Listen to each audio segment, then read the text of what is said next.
আসসালামু আলাইকুম। প্রিয় দর্শক, গত কদিন ধরেই একটা আলোচনা রাজনৈতিক অঙ্গনে বেশ শোনা যাচ্ছে। আমি যে একটা মিডিয়াতেও দেখলাম এই আলোচনাটা, সেটা হলো রাজনীতিতে আওয়ামী লীগ কি খুব দ্রুতই ফিরে আসছে? এই প্রশ্নটা খুব স্বাভাবিক। আওয়ামী লীগ যে বাংলাদেশের রাজনীতিতে ফিরে আসছে এটা নিয়ে আমার কোনো সন্দেহ নাই, কিন্তু সেই আশাটা কত দ্রুত হবে এটি হলো আলোচনা। যদিও এটা শুনলে এনসিপি হয়তো খুব মন খারাপ করবে, জামাতও মন খারাপ করতে পারে, কারণ তারা তো চাচ্ছে যে আওয়ামী লীগ আর বাংলাদেশের রাজনীতিতে কখনোই না আসুক। আমার মনে আছে একবার একটা টক শোতে আমি গিয়েছিলাম, সেখানে আমার সঙ্গে এনসিপির একজন নেতা বসেছিল এবং তার মূল আমার বিরুদ্ধে অভিযোগটা ছিল যে আমি এবং আমাদের মতো কিছু লোক নাকি বাংলাদেশের রাজনীতিতে আওয়ামী লীগকে প্রাসঙ্গিক করে তুলছি। তো আমি কেবল তখন বলেছিলাম, ভাই দেখেন, আমি একটা ক্ষুদ্র মানুষ, আওয়ামী লীগের মধ্যে একটা বড় দলকে আমার কেন প্রাসঙ্গিক করে তুলতে হবে? এবং সেই ক্ষমতা এবং সেই যোগ্যতা তো আমার নেই। আওয়ামী লীগ রাজনীতিতে, বাংলাদেশের রাজনীতিতে আওয়ামী লীগ সব সময়ই প্রাসঙ্গিক, মানে যখন আপনি বলছেন তখনও প্রাসঙ্গিক এবং আগামীতে আরও প্রাসঙ্গিক হবে, এটাই স্বাভাবিক। আওয়ামী লীগ ছোটোখাটো কোনো দল তো না রে ভাই। আওয়ামী লীগের সঙ্গে এনসিপির লোকজন বলতেছে, কিন্তু তাদের নিজেদের প্রাসঙ্গিকতা নিয়ে হয়তো আগামীতে 5-10 বছর পরে প্রশ্ন উঠতে পারে। কিন্তু আওয়ামী লীগ এত বড় একটা দল, এটা যদি ক্ষয়িষ্ণু হয়, যদি ক্ষয়ে যেতে থাকে, তাও কয়েক দশক লাগবে, এটাই রিয়েলিটি। তো এখন প্রশ্ন হচ্ছে, আওয়ামী লীগকে গায়ের জোরে, আওয়ামী লীগের যারা দায়িত্ব ছিলেন, শেখ হাসিনা সহ অন্য যারা দায়িত্ব ছিলেন, তারা অনেক অপকর্ম করেছেন, অনেক অন্যায় করেছেন, জাতির প্রতি অনেক অত্যাচার করেছেন বলে আমি বলবো, এবং আওয়ামী লীগের ক্ষতিও তারা অনেক করেছেন। আওয়ামী লীগের যদি কোনো ক্ষতি, সবচেয়ে বড় ক্ষতিটা কেউ করে থাকে, তাহলে শেখ হাসিনার সঙ্গে যে নেতৃবৃন্দ ছিলেন তারাই করেছেন। এটা নিয়ে আওয়ামী লীগের মধ্যেও ক্ষোভ আছে, তারাও হয়তো এদেরকে, এই নেতৃত্বকে অপছন্দ করে। কিন্তু তার মানে আওয়ামী লীগ দল হিসেবেই নিশ্চিহ্ন হয়ে যাবে এবং কখনোই এই দেশের রাজনীতিতে আসতে পারবে না, প্রাসঙ্গিক হবে না, এরকম যদি কেউ ভাবে, সে ভেবে মনে মনে আনন্দ পেতে পারে, এছাড়া এর থেকে আর কোনো লাভ হবে না। হ্যাঁ, আমি যে কথা বলছিলাম, তো আওয়ামী লীগ কি শিগগিরই ফিরে আসছে এটা মনে হচ্ছে, এবং একাধিক মিডিয়া লিখেছে যে ঈদের পরে হয়তো আওয়ামী লীগ ফিরে আসবে। আমার ধারণা আওয়ামী লীগের ফেরাটা অবশ্যম্ভাবী, অবধারিত, এটা ফিরবেই তারা। কারণ এদেশে আওয়ামী লীগের প্রত্যাবর্তনটা বিলম্বিত হতে পারত, আরও অনেক বিলম্বিত হতে পারত, যদি ডক্টর ইউনূস কিছু মূর্খের মতো কিছু আচরণ না করতেন। এবং সেই মূর্খের মতো আচরণগুলির প্রধান আচরণটা হলো যে আওয়ামী লীগের ঘরবাড়ি জ্বালিয়ে দেওয়া, গ্রামাঞ্চলে আওয়ামী লীগের নেতা, ছোটোখাটো আওয়ামী লীগের সমর্থকদের উপর মব পরিচালিত করা, এবং সবশেষ আওয়ামী লীগের রাজনৈতিক কর্মকাণ্ডকে স্থগিত করে দেওয়া। এই প্রত্যেকটা কাজ করার মাধ্যমে তাদের মেধা তাদেরকে বলেছে যে আমরা লাভ করছি। বাস্তবতা হলো তারা ক্ষতিগ্রস্ত হয়েছে এবং আওয়ামী লীগ আরও বেশি জনপ্রিয় হয়েছে। এই দেশের মানুষের একটা স্বাভাবিক, একটা সাধারণ মনস্তত্ত্ব আছে। সেই মনস্তত্ত্বটা হলো, তারা সবসময় অত্যাচারিতের পক্ষে কাজ করে। তাদের চিন্তা, তাদের ভালোবাসা, তাদের সহানুভূতি সবসময় যে মার খায় তার প্রতি থাকে। হয়তো সে মুখের উপর প্রতিবাদ করতে পারে না, কিন্তু মনে মনে ভাবে, আহা, এই লোকটাকে কেন মারছে না, এটা ভাবে। যে জিনিসটা নেপালে হয়েছিল, আমি সেটাই বলেছিলাম যে একটা রাজনৈতিক দলকে যদি প্রত্যাখ্যান করতে হয়, সেই প্রত্যাখ্যানের দায়িত্বটা দিতে হবে জনগণকে।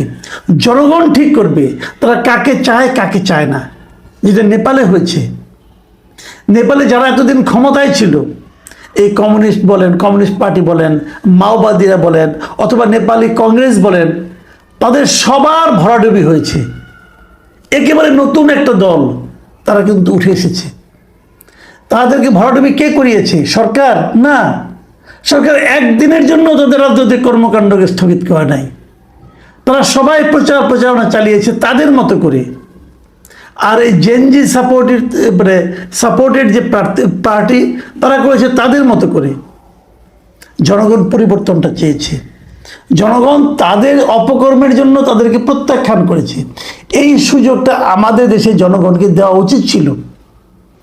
সেই সুযোগটা না দিয়ে ডক্টর ইউনূসের সরকার যারা আছেন এবং তাদের সঙ্গে যারা তরুণ যারা ছিলেন, তার সঙ্গে জামাত, এই লোকগুলি একটা স্থূল বুদ্ধির পরিচয় দিয়ে আওয়ামী লীগকে গায়ের জোরে কার্যক্রম স্থগিত করেছে।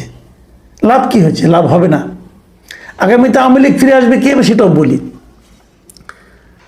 আগামীতে স্থানীয় সরকার নির্বাচন কিন্তু হবে। স্থানীয় সরকার নির্বাচন কি এবার দলীয় প্রতীকে হবে? আগে কি হতো? আগে স্থানীয় সরকার নির্বাচনের একটা পদে, মানে মেয়র পদ অথবা চেয়ারম্যান পদ, এই পদটাকে তারা দলীয়ভাবে করতো, মানে প্রতীক থাকতো, দলীয় প্রতীক থাকতো। আমি মনে করি এটা ভুল, এবং এই ভুলের খেসারত কিন্তু আওয়ামী লীগ দিয়েছে। এটা আওয়ামী লীগই প্রবর্তন করেছিল, আওয়ামী লীগ এই ভুলের খেসারত দিয়েছে। আর কাউন্সিলর, মেম্বার অথবা কমিশনার যারা আছে তাদের নির্বাচনটা হয় নির্দলীয়ভাবে।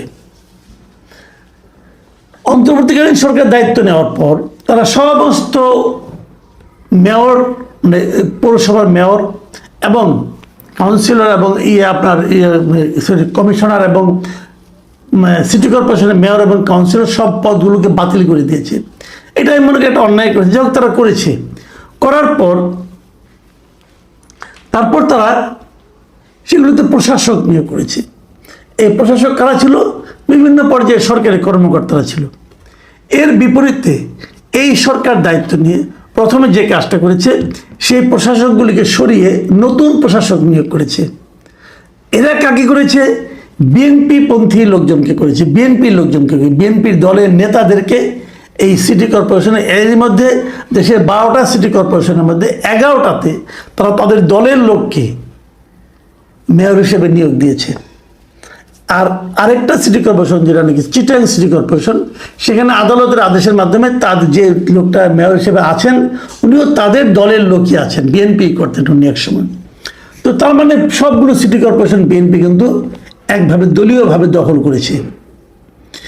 আমার বিবেচনায় ঠিক হয়নি। তারা হয়তো ভেবেছে আমি দখল করলাম, তারপরে 6 মাস 1 বছর পরে আমি হয়তো নির্বাচন দিব, আমি গুছিয়ে নেই। এই যে গোছানোটা আছে না, এই গোছানোটা আপনাদের জন্য বুমেরাং হবে। আমি এটা কালকেও বলেছি, আজকে আবারও বলি, বুমেরাং হবে। আমি আজকে আবার দেখলাম দেশের 42টা জেলা পরিষদে তারা প্রশাসক নিয়োগ করেছে, এবং বলা ভালো এগুলোতেও সব দলীয় লোক কিন্তু তাদের দলের লোকজনকে নিয়োগ করেছে। এবং যারা এমপি ইলেকশনে হেরেছে তাদেরকে এনে জেলা পরিষদের প্রশাসক বানিয়েছে। আমি মনে করি এগুলো বুমেরাং হবে। তারপরে বিএনপি তাদের রাজনীতিটা তাদের মতো করে করবে, এবং এটা ফেরানোর জন্য শেষ পর্যন্ত নির্বাচনে কারচুপি করবে কিনা আমি জানি না, তবে সে আশঙ্কা আমি কিন্তু দেখতে পাচ্ছি। যদি সেরকম কিছু হয় তার পরিণতিও বিএনপিকেই ভোগ করতে হবে। আমি জানি না কী হবে। যাই হোক, আমরা অপেক্ষা করি। আমরা আশা করব যারা প্রশাসক হিসেবে দায়িত্ব পেয়েছেন তারা ওখানে যে ভালো ভালো কাজ করবেন, এবং ভালো কাজ করার মাধ্যমে জনগণ তাদের প্রতি আকৃষ্ট হবে, জনগণ তাদেরকে ভালোবাসবে, এবং সেই ভালোবাসা জনিত কারণে তারা অনেক ভোটের ব্যবধানে জিতে আসবে। বিএনপির এই যে পরিকল্পনা, এই পরিকল্পনা হোক, এটা ভালো খারাপ না, এটা নিয়ে আমার কোনো আপত্তি নাই। একজন তো জিতলেই হলো, আমরা একজন ভালো লোককেই চাই। কিন্তু দেখা যাবে কি, যদি এগুলো দলীয় প্রতীকে না হয় তাহলে কিন্তু আপনি এখানে আওয়ামী লীগকে পাবেন। আওয়ামী লীগ তো প্রথমে মেয়র পদে খুব ভালো করবে না, দিতেও চাইবে না, তারা হয়তো ওই পদে যাবেও না। যদি নির্দলীয় হয় তারা নির্দলীয়ভাবে তাদের দলের সঙ্গে যারা জড়িত আছে তাদেরকে তারা কমিশনার অথবা কাউন্সিল অথবা মেম্বার পদে তারা মনোনয়ন দেবে, এবং তাদের মধ্যে অনেকেই পাশ করে আসবে। এই ব্যাপারে আপনারা নিশ্চিন্ত থাকতে পারেন। এখন বলবেন আমার এই কথার ভিত্তি কি? আমি ভিত্তিগুলি বলি। দেখেন, সারা দেশে এই যে আইনজীবীরা আছে না, আইনজীবীদের একটা সমিতি আছে, আইনজীবী সমিতি। দেশে 74টা আইনজীবী সমিতি আছে সারা দেশে, বিভিন্ন জেলায়, হাইকোর্টে, সুপ্রিম কোর্টে, এরকম জায়গা আছে। এগুলোতে এরই মধ্যে নির্বাচন শুরু হয়ে গেছে। আওয়ামী লীগের পতনের পর প্রায় 14টা আইনজীবী সমিতি কিন্তু নির্বাচন হয়েছে। প্রথম দিকে ভালো করেনি, এখন কিন্তু ধীরে ধীরে আওয়ামী লীগের লোকজন এই নির্বাচনগুলিতে ভালো করতেছে। আমি একটু উদাহরণ দিয়ে বলি। গত 28শে ফেব্রুয়ারি কক্সবাজার জেলা আইনজীবী সমিতির নির্বাচন হয়েছে। সেখানে 17টা পদের মধ্যে 7টাতে জিতেছে আওয়ামী লীগ সমর্থিত প্যানেল। 17টার মধ্যে 7টা। তারা সভাপতি সেক্রেটারিতে জিতে নাই, ওগুলোতে বিএনপি এবং জামাত জিতেছে। কিন্তু অন্যান্য পদের মধ্যে 17টার মধ্যে 7টাই জিতছে আওয়ামী লীগের লোক, আওয়ামী লীগের সমর্থিত লোক যারা। এর আগে 18 তারিখে নোয়াখালী জেলা আইনজীবী সমিতি যে নির্বাচন হয়েছে, সেখানেও আওয়ামী প্যানেলের, মানে আওয়ামী প্যানেল ঠিক না, আওয়ামী সমর্থিত প্যানেল থেকে 9টা পদে জয়ী হয়েছে। তার আগে 26শে জানুয়ারি ব্রাহ্মণবাড়িয়া আইনজীবী সমিতির নির্বাচনেও সভাপতি সহ 10টি পদ পেয়েছে আওয়ামী লীগ সমর্থিত প্রার্থীরা। তাহলে এটা খুব স্বাভাবিক। এছাড়া আপনার লক্ষ্মীপুরেও এরকম জেলা আইনজীবী সমিতিতে 8টা পদ পেয়েছে তারা, চাঁপাইনবাবগঞ্জেও 6টা পদ তারা পেয়েছে। কিন্তু তো এইভাবে কিন্তু চলতে থাকবে আগামীতে, এই ধারাটা অব্যাহত থাকবে। এবং এরই ধারাবাহিকতায় আগামী মে মাসের মাঝামাঝি 13-14 তারিখে মে মাসের সুপ্রিম কোর্ট আইনজীবী সমিতির নির্বাচন হবে। আপনারা দেখবেন সেখানেও আওয়ামী সমর্থিত আইনজীবীদের একটা বড় অংশ পাশ করে আসবে। এমনকি এটাও বলা যায় সভাপতি সেক্রেটারি পদে হয়তো বা আওয়ামী লীগের কোনো প্রার্থী থাকবে না, কিন্তু যারাই প্রার্থী থাকবে তাদেরকে জেতার জন্য আওয়ামী লীগের সমর্থিত যারা আইনজীবী আছে তাদের সমর্থন নিতে হতে পারে। এতে অবাক হওয়ার কিছু নাই, কিন্তু নাই এই কারণে কি, আপনি জাতীয় নির্বাচনটাই দেখেন না কেন, এই জাতীয় নির্বাচন আওয়ামী লীগ ছিল না, কিন্তু যারা জিতেছেন তারা কিন্তু আওয়ামী ভোটেই জিতেছেন। তারা আওয়ামী লীগের প্রচুর ভোট পেয়েছেন, এবং আওয়ামী লীগের ভোটটা এখানে ডিসাইডিং ফ্যাক্টর হিসেবে কিন্তু কাজ করেছে অনেক জায়গায়।